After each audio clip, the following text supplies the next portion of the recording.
Assalamualaikum warahmatullahi wabarakatuh. Pada kesempatan ini saya akan menjelaskan mengenai abad pertengahan, Renaissance, Reformasi Gereja, dan abad pencerahan, atau yang disebut dengan Aplarung. Perlu Anda ketahui bahwa abad ini adalah merupakan abad kebangkitan bangsa-bangsa di Eropa untuk melahirkan kembali kebudayaan-kebudayaan yang tenggelam seperti kebudayaan Yunani dan kebudayaan Romawi. Kemudian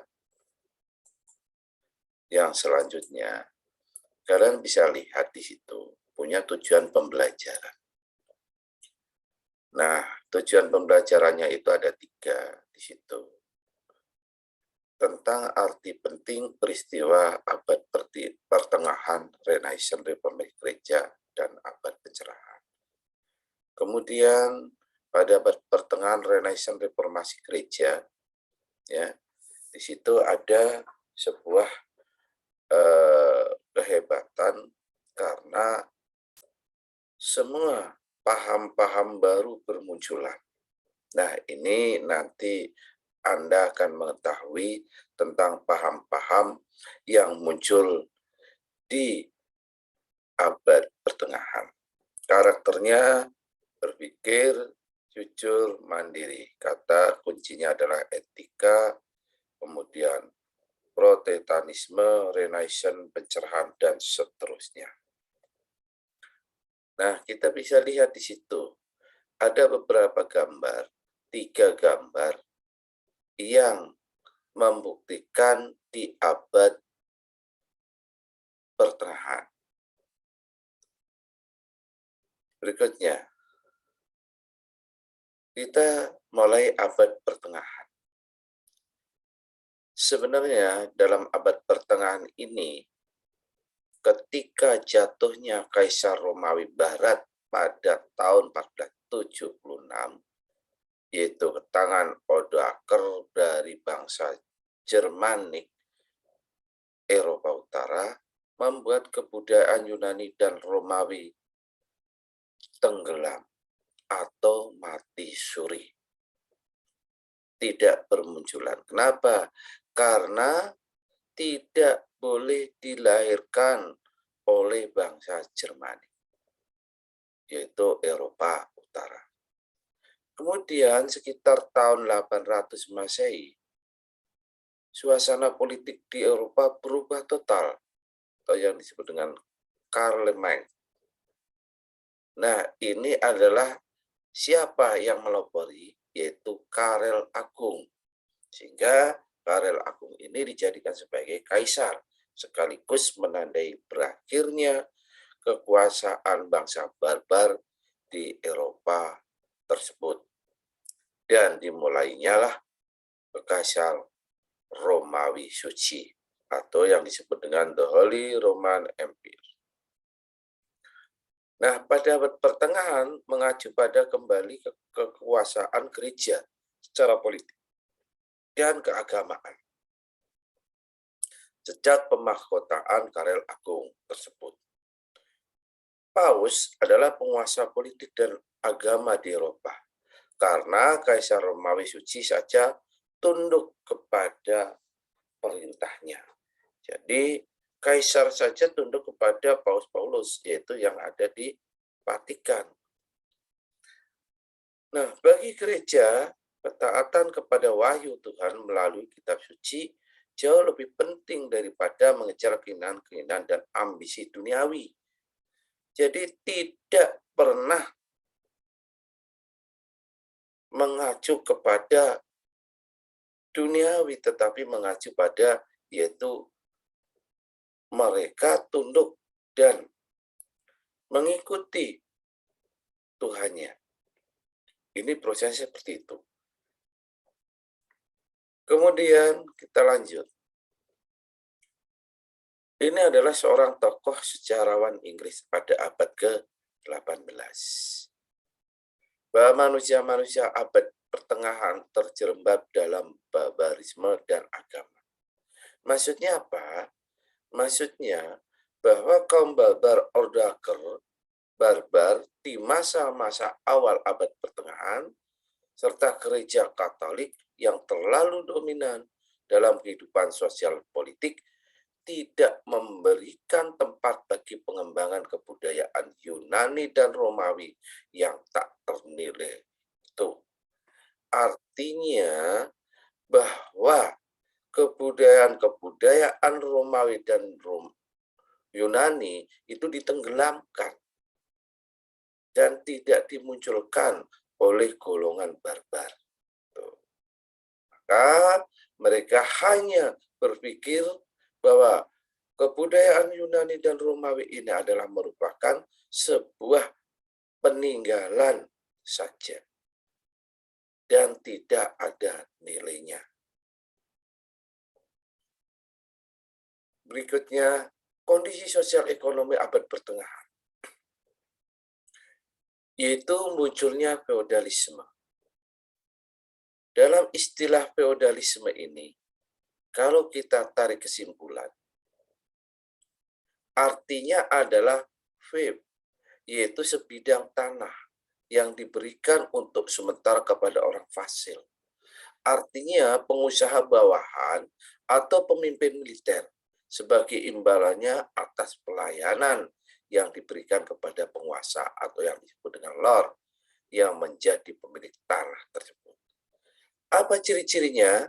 Antara lain, yang pertama adalah setiap tuan tanah yang disebut Lord of the Manor dapat memiliki tanah sampai seluas beberapa desa. Kedua, petani mendapatkan jatah tanah dari tuan tanah, Lord atau Signor. Ketiga, setiap petani dapat memiliki lebih dari satu patok tanah lebih. Kemudian yang keempat, di dalam wilayah desa yang dikuasai seorang tuan tanah itu terdapat pengadilan administrasi. Kemudian kelima, tuan tanah menjadi penanggung jawab terjaminnya stabilitas dan ketertiban di dalam wilayah yuridiksinya itu. Nah, inilah yang disebut dengan feodalisme dan ciri-ciri feodalisme. Selanjutnya, peristiwa-peristiwa lain yang terjadi. Pada saat penguasaan feodalisme, kesewenang-wenangan dalam melaksanakan kekuasaan. Yang bersalah maupun yang tidak bersalah. Ya. Kalau penguasa menganggap bahwa orang itu adalah salah, maka akan dikenakan hukum. Dan hukumannya adalah dibakar hidup-hidup. Siapa yang melakukan? Yang melakukan adalah di pihak gereja kepada orang yang dituduh sebagai penyihir pada masa itu. Jadi seorang gereja, ya, pihak gereja, para gereja, yang menuduh kepada orang-orang itu adalah penyihir. Akhirnya muncul di situ bencana kelaparan dan kekurangan gizi serta penyakit per dari Asia Timur yang menyebar secara cepat ke seluruh penjuru Eropa, termasuk Inggris pada tahun 1347. Kita lanjut ke zaman Renaissance. Renaissance, kalau kita ambil dari bahasa Italia disebut dengan Renascita. Bahasa Latin Renasci. Prancis Renaissance. Artinya apa secara harfiah? Berarti kelahiran kembali. Terus apa yang dilahirkan kembali? Itu sebuah periode dalam sejarah Eropa yang ditandai dengan gerakan menghidupkan kembali kebudayaan Yunani dan Romawi kuno setelah berabad-abad dikubur oleh masyarakat abad pertengahan di bawah pimpinan gereja. Nah, selanjutnya kaum humanis. Kalau kita lihat di dalam kaum humanis, para penggiat yang tekun mengolah kembali, yaitu kebudayaan Romawi dan Yunani. Ini kaum humanis. Humanis Renaissance lebih dikenal karena penekanannya pada subjektivitas dengan pandangan bahwa kita bukan hanya umat manusia, tetapi kita juga adalah individu unik yang bebas untuk berbuat sesuatu demi mencapai kebahagiaan di dunia ini.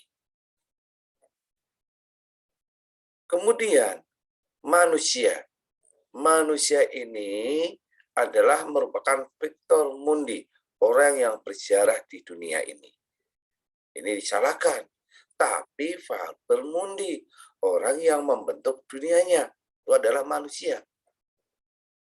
Tokoh-tokohnya adalah Thomas More, Petrarca, Erasmus, Rabelais, Cervantes, Agustinus dari Hippo. Ya, sebenarnya manusia tak usah mengikuti kuasa apapun, di atasnya kaidah dan pusat hidupnya manusia ialah pribadinya sendiri. Itu menurut Agustinus dari Hippo. Kita lanjut. Kemudian berikutnya,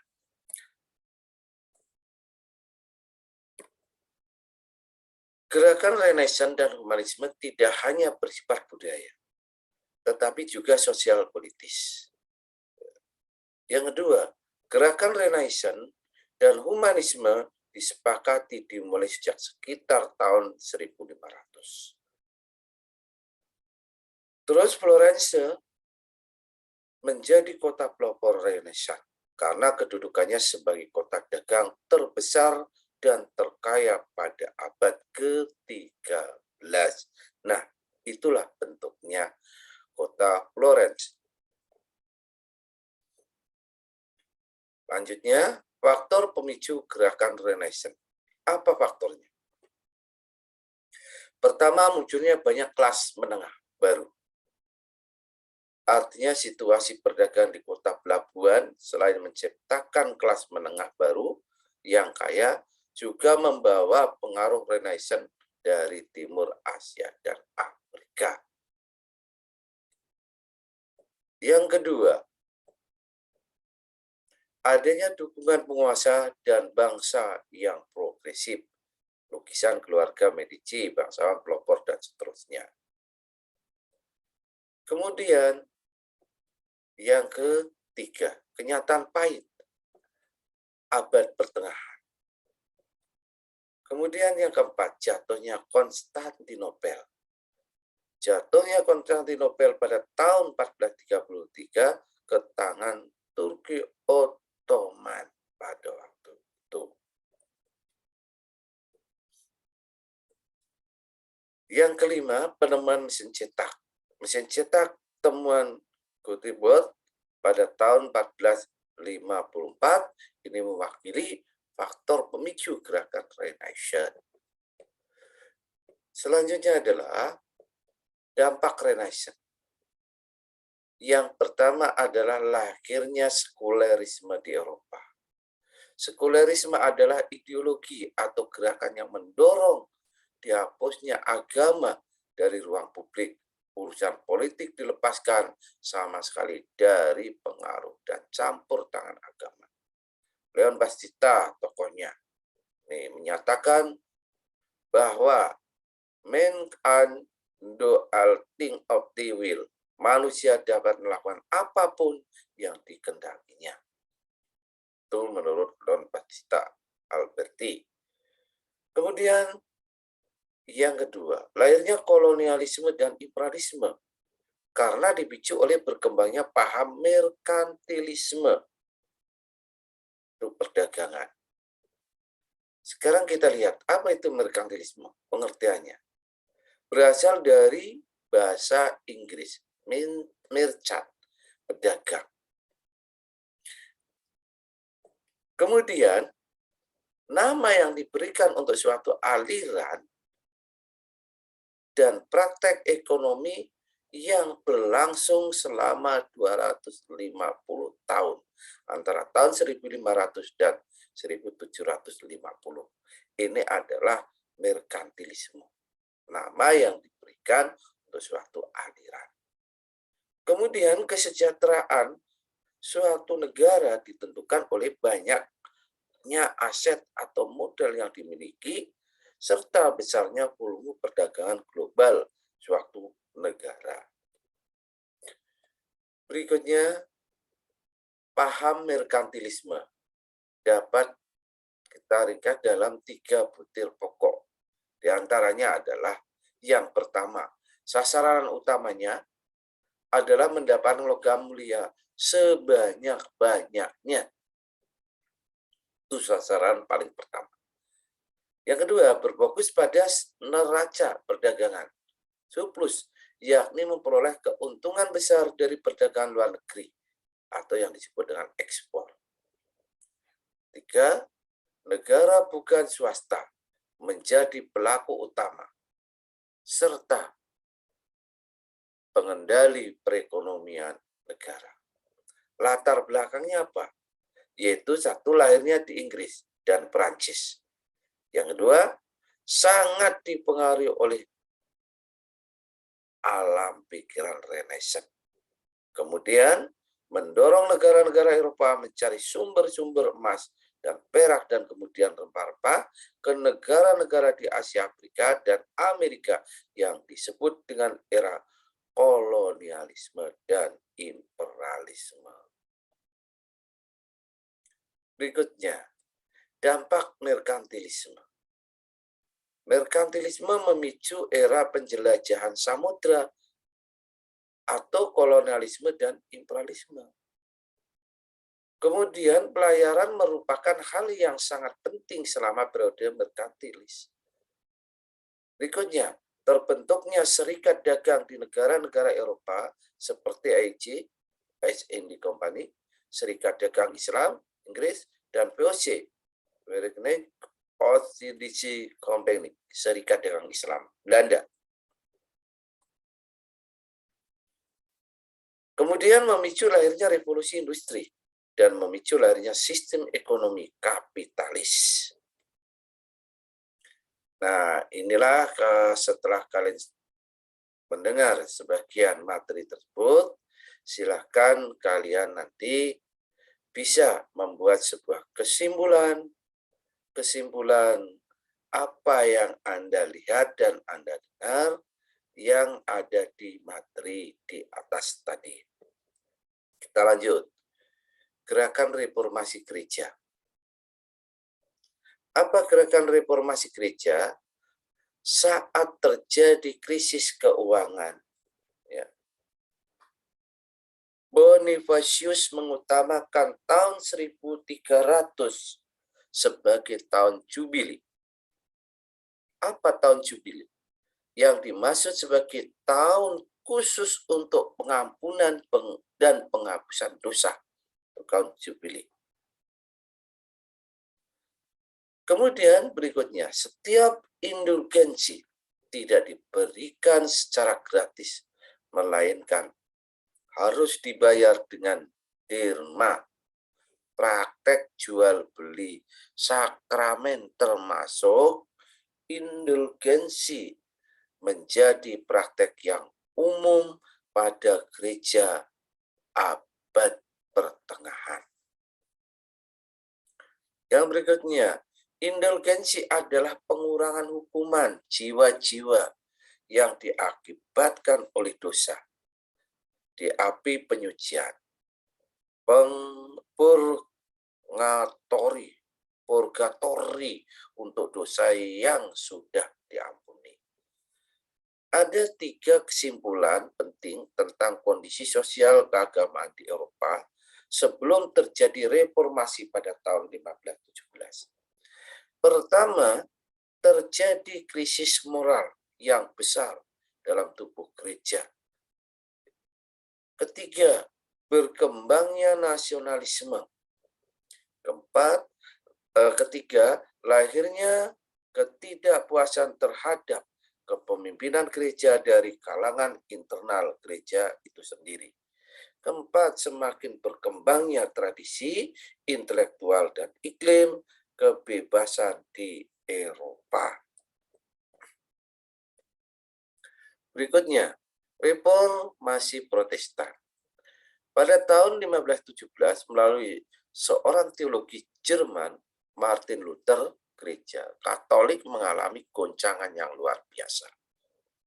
Yang kedua, reformasi Protestan adalah gerakan besar di Eropa Barat pada abad ke-16 tahun 1517. Terus tujuan untuk mereformasi kepercayaan doktrin dan praktek-praktek dalam gereja Katolik Roma. Selanjutnya, protes pada tanggal 25 April 1529 terhadap The Deed of Bayer II melahirkan istilah Protestanisme.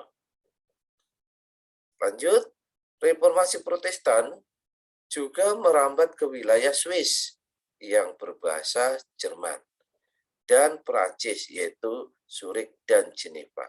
Di dua kota terakhir ini reformasi diprakarsai oleh Ulrich Zwingli tahun 1484, 1531 dan John Calvin tahun 1509 sampai 1564. Inilah tokohnya Martin Luther. Gerakan pemakuan penempelan 95 dalil di depan pintu atau tembok gereja Wistemburg di Jerman. Selanjutnya, dampak Protestantisme.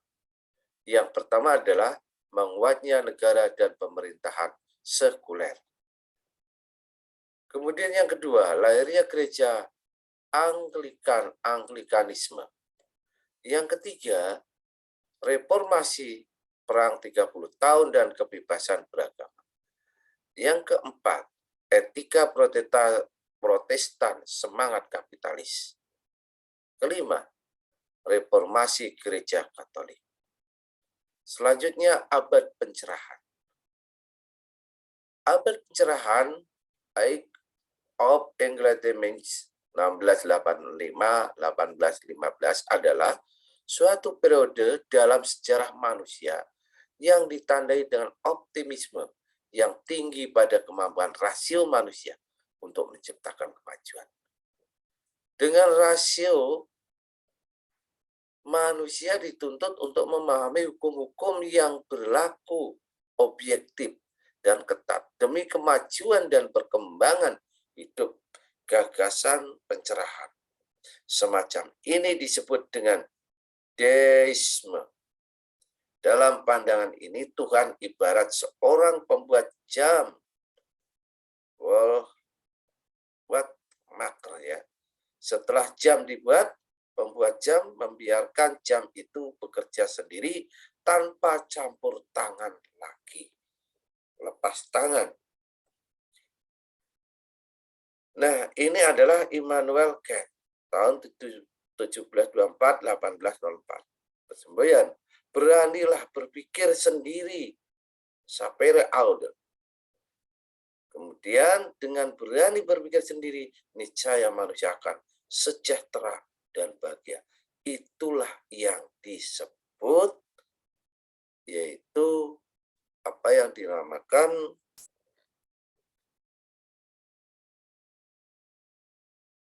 abad pencerahan. Jadi masuk di dalam abad pencerahan. Penemuan para ilmuwan.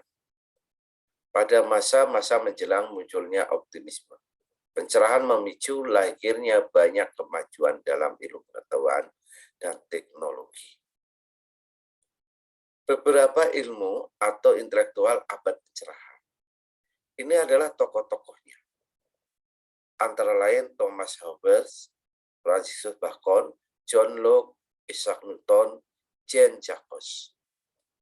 Tokoh-tokoh abad pencerahan. Baik, yang terakhir adalah kalian bisa menjawab mengenai pertanyaan-pertanyaan yang ada di bawah ini, di mana setelah kalian melihat, kemudian menyimak daripada video tadi, kalian bisa menjawab bagaimana tentang isi dari materi tersebut. Sekian, terima kasih. Wassalamualaikum warahmatullahi wabarakatuh.